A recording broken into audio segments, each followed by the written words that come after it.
Buenos días a todos, somos Entreguerras y esto es Informativo Geopolítico, unos minutos en los cuales intentaremos resumirte toda la actualidad geopolítica acaecida durante el 26 de junio de 2025. En Ucrania, el medio Deep State ha informado que el ejército ruso ha capturado totalmente las aldeas de Andrivka y Konstantinopil en el oeste del Oblast de Donetsk, cerca de la frontera con el Oblast de Dnipropetrovsk.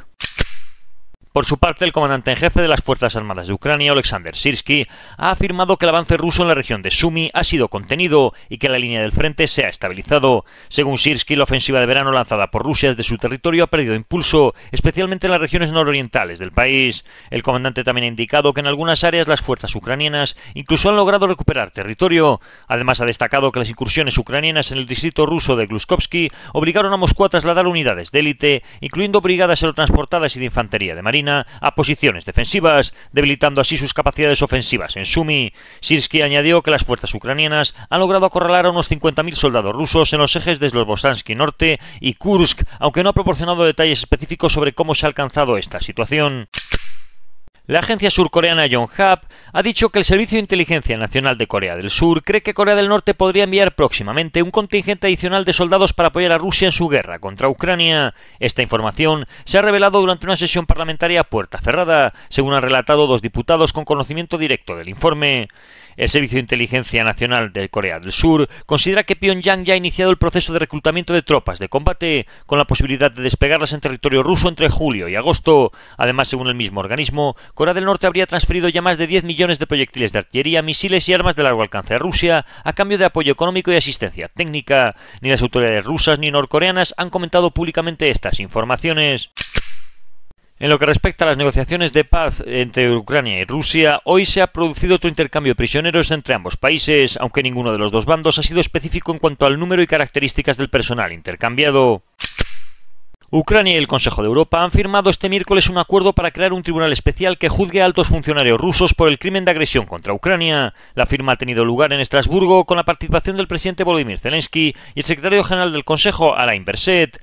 Zelensky ha calificado el acuerdo como un paso verdaderamente importante, afirmando que todos los criminales de guerra, incluidos los líderes rusos, deberán rendir cuentas. Ha subrayado que aún queda mucho trabajo por delante y que será necesaria una cooperación política y jurídica sólida para que el tribunal funcione, con el objetivo de llevar incluso al presidente Vladimir Putin ante la justicia. El presidente turco Recep Tayyip Erdogan ha anunciado que el presidente estadounidense Donald Trump ha expresado su disposición a participar en posibles conversaciones de paz entre Ucrania y Rusia en Turquía, siempre y cuando el presidente ruso Vladimir Putin también acepte asistir. Según Erdogan, Trump le aseguró esto personalmente. Erdogan también ha afirmado que Turquía mantendrá los contactos diplomáticos necesarios y ha expresado su esperanza de que la reunión pueda concretarse pronto, subrayando el papel activo de Turquía como mediador en el conflicto. En Oriente Próximo, según Israel, Hamas estaría confiscando ayuda humanitaria que entra al norte de Gaza y desviándola de los civiles. Por ello, el primer ministro y el ministro de Defensa israelí han ordenado al ejército que presenten un plan dentro de 48 horas para impedir que Hamas se apodere de la ayuda. El presidente sirio Al-Golani se ha reunido con dignatarios y líderes locales de la provincia de Quneitra y los Altos del Golán. Durante el encuentro ha subrayado la necesidad de frenar los ataques israelíes mediante negociaciones indirectas con mediadores internacionales. Asimismo, ha resaltado el papel clave de los líderes tribales y comunitarios en el fortalecimiento de la unidad nacional y en canalizar las inquietudes de la población hacia las autoridades. El ministro de Asuntos Exteriores, Abbas Araqni, dice que los daños a las instalaciones nucleares de Irán son graves mientras el país comienza a evaluar el impacto del conflicto. Araqni ha dicho además que Irán actualmente no tiene planes de reunirse con los Estados Unidos. En Europa, según un reportaje de The Telegraph, varios países de la OTAN estarían preparando una nueva cortina de hierro defensiva a lo largo de la frontera con Rusia y Bielorrusia, desde el norte de Finlandia en Laponia hasta la provincia polaca de Lublin. La medida contempla el despliegue masivo de millones de minas terrestres entre personal en caso de una amenaza militar rusa. Como parte de este plan, Finlandia, Estonia, Letonia, Lituania y Polonia han anunciado oficialmente su retirada de la Convención de Ottawa de 1997, que prohíbe el uso de minas contra personal. A finales de este mes, notificarán formalmente su salida a la ONU, lo que les permitirá legalmente fabricar, almacenar y desplegar minas antipersonal a partir de finales de este año.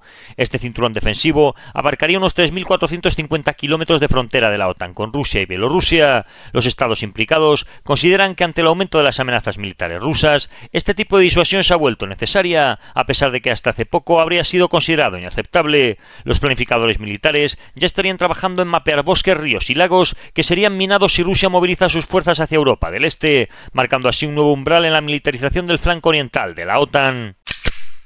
El ministro de Asuntos Exteriores de Polonia, Radosław Sikorski, ha afirmado que el elevado gasto militar de Rusia podría llevar al colapso del régimen de Vladimir Putin. En declaraciones a AFP, Sikorski ha recordado que el propio Putin reconoció en el pasado que el excesivo gasto en defensa fue una de las causas de la caída de la Unión Soviética, y ahora estaría repitiendo el patrón. Sin embargo, según el Instituto Internacional de Estudios para la Paz de Estocolmo, Rusia ha destinado en 2024 unos 149.000 millones de dólares a su presupuesto militar, lo que equivale al 7% de su PIB y al 19% de su gasto público total. En comparación, Ucrania ha gastado 64.700 millones, lo que representa el 34% de su Producto Interior Bruto, situándose como el país con mayor carga militar proporcional durante todo el año.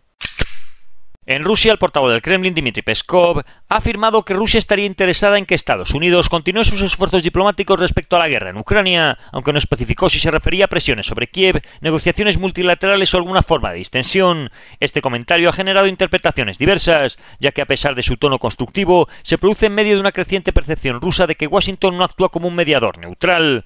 Sobre los esfuerzos diplomáticos concretos, ha anunciado que la tercera ronda de diálogo en Estambul, presumiblemente en el marco negociador indirecto entre Rusia, Ucrania y mediadores internacionales, se programará una vez concluido el actual proceso de intercambio de prisioneros. Al abordar el conflicto entre Israel e Irán, Peskov ha rechazado cualquier comparación con la guerra en Ucrania, afirmando que no son comparables en términos de escala, causas o dinámica. Respecto a Europa, el portavoz del Kremlin ha acusado a las potencias occidentales de adoptar una política marcadamente militarista, señalando que el incremento del gasto militar y las decisiones adoptadas en la reciente cumbre de la OTAN en La Haya son muestras de un rumbo beligerante. Ha añadido que Occidente utiliza lo que calificó como una amenaza imaginaria de Rusia para exprimir dinero de los contribuyentes europeos, en alusión al aumento del gasto en defensa y a las campañas públicas de concienciación sobre el riesgo de una guerra a gran escala con Moscú.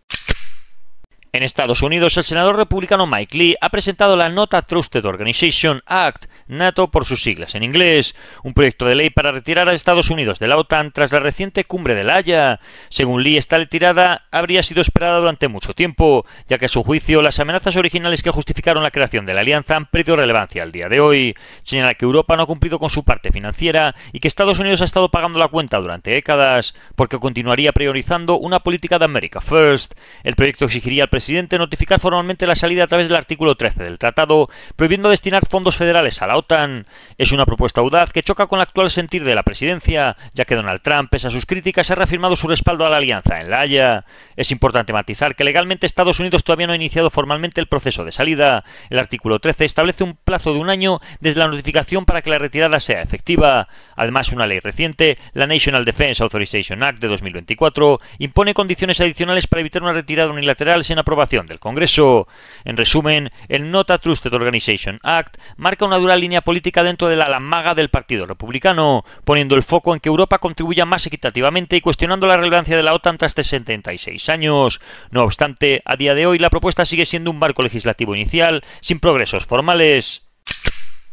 El Pentágono ha anunciado la creación de una nueva zona de contención militar en Texas denominada Área de Defensa Nacional con el objetivo de reforzar la seguridad fronteriza. Esta zona abarcaría 402 kilómetros a lo largo del Río Grande, cubriendo los condados de Cameron e Hidalgo. Se instalarán barreras temporales y señalización para asegurar la zona, que estará bajo la supervisión de la Fuerza de Tarea Conjunta para la Frontera Sur, dirigida por el Mando Norte de Estados Unidos, el NORTHCOM. Aunque las tropas no realizarán labores de aplicación de la ley, sí tendrán autoridad para detener migrantes y entregarlos a la patrulla fronteriza.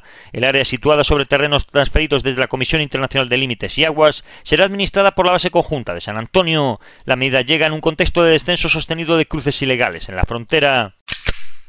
En Asia, el ejército chino ha criticado duramente a Filipinas tras conocerse que un segundo sistema de misiles estadounidense de alcance intermedio podría ser desplegado en su territorio. El portavoz del Ministerio de Defensa chino, el coronel Zhang Xiaogang, ha advertido que permitir esta presencia militar extranjera podría volverse en contra del propio país anfitrión, aludiendo que invitar a los lobos a casa puede acarrear consecuencias negativas. El sistema de misiles en cuestión, conocido como Tifón, ya fue desplegado por primera vez en la isla filipina de Luzón durante la primavera de 2024 en el marco de ejercicios conjuntos entre Estados Unidos y Filipinas. Esta plataforma sería capaz de lanzar misiles Tomahawk y Standard 6 con capacidad para alcanzar objetivos en el sur de China. Zhang ha subrayado que la región Asia-Pacífico no debe convertirse en escenario de confrontaciones entre grandes potencias y ha acusado a Filipinas de actuar como un instrumento de Washington, lo que en su opinión socava la seguridad regional y contradice los intereses de los pueblos asiáticos. En África, la guerra en Sudán, que ha comenzado en abril de 2023 entre las Fuerzas Armadas sunadesas y las Fuerzas de Apoyo Rápido, se ha convertido en una de las crisis humanitarias y de desplazamiento más graves del mundo. A más de un año del estallido del conflicto, la situación continúa deteriorándose mientras la comunidad internacional ha respondido con una pasividad que Amnistía Internacional califica como lamentablemente insuficiente. Lejos de limitarse a una lucha interna, el conflicto se ha transformado en una guerra por delegación, con múltiples actores extranjeros involucrados de forma directa o indirecta. En lugar de promover la paz, estas injerencias han contribuido a prolongar e intensificar la violencia. Más de 10 países de África, Oriente Próximo y Asia han tomado partido en la guerra, alineándose con un nuevo otro bando en función de sus intereses geoestratégicos.